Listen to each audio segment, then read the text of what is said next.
Et voici déjà le 4e épisode de notre série du bois pour Limoges. Durant 3 ans, un projet collectif de recherche est mené par une équipe pluridisciplinaire. Nous voici aujourd'hui sur les traces du bois flotté, arrivant des massifs forestiers en amont de Limoges. Ouais, c'est 1875. En fait, c'est une 3e extension. Là, ça correspond à la 2e extension de 1830-1840 qu'on a vue sur le plan, que je t'ai montré l'autre jour. Et ça doit être une 3e extension de la fin du siècle. Donc ça veut dire qu'il y a encore un gain de Pourtant, place. On est dans une phase où ça diminue la quantité La de bois. physionomie des lieux a quand même beaucoup changé en un peu plus d'un siècle. Un petit peu, ouais. On peut voir que les bords de berge là-bas, ils n'y étaient pas. Ouais. Vu que là, on a vraiment la pointe du mur là, qu'on a dans l'angle. Et puis, on avait le ramier qui arrivait comme ça, là, probablement. Et des tas de bois. Tout là. Il faut imaginer des tas de bois. Il y avait un grand ramier qui permettait d'arrêter le bois.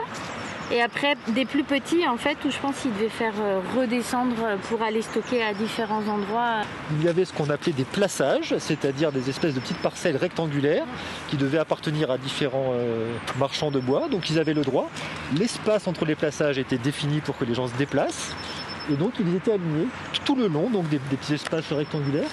Il y avait un espace pour la découpe du bois, d'après mes souvenirs, devait être un tout petit peu par là. Donc le bois il arrivait ici, il était bloqué sur le grand ramier, il était sorti de la rivière, découpé, entreposé là-bas, et on a même aussi des zones spécifiques pour la vente. Sur place, il n'y a plus de traces de ces installations. Au bord de la rivière, depuis le milieu des années 20, il y a bientôt un siècle, le travail du bois a disparu. Avec le développement du train, plus pratique pour le transport des grumes, mais apportant aussi le charbon de terre depuis le nord de la France. On vient jamais aux archives municipales pour rien.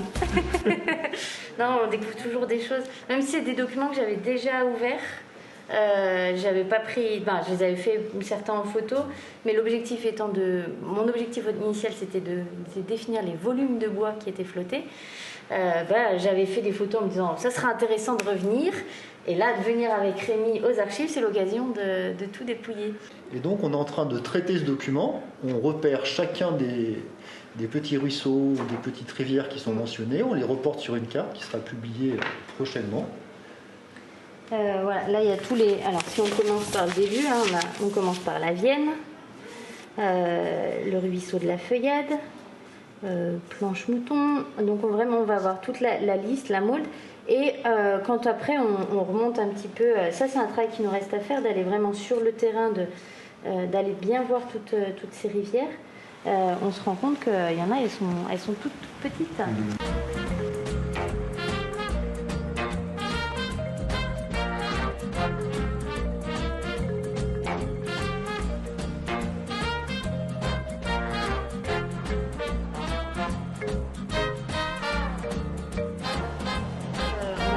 Ces recherches en 2013 avec mon collègue Romain Rouault. On finissait tous les deux nos thèses et on s'était mis un peu le challenge de voir comment la ville de Limoges, quel volume de bois avait besoin la ville de Limoges au 19e siècle et du coup quel impact ça avait sur les ressources forestières locales.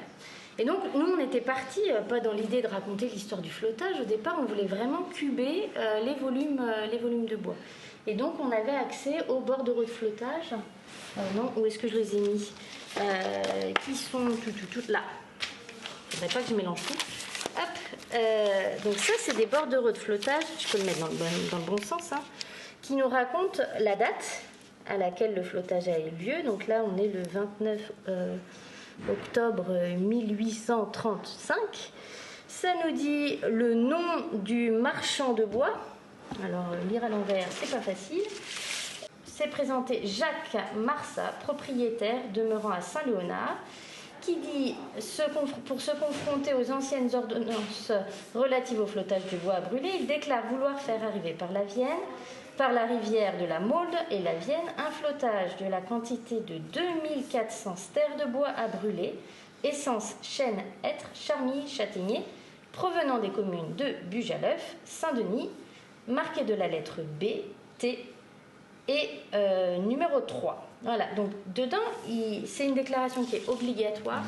Ils étaient obligés, avant de mettre le bois à l'eau, de faire une déclaration pour que tous les gens soient prévenus de l'arrivée de bois. Dans la documentation que l'on a utilisée en termes de plans, c'est le plus ancien.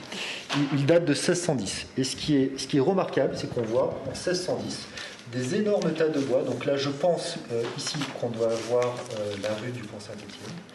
On a des énormes tas de bois qui sont représentés ici. Les tas de bois sont plus grands que les maisons.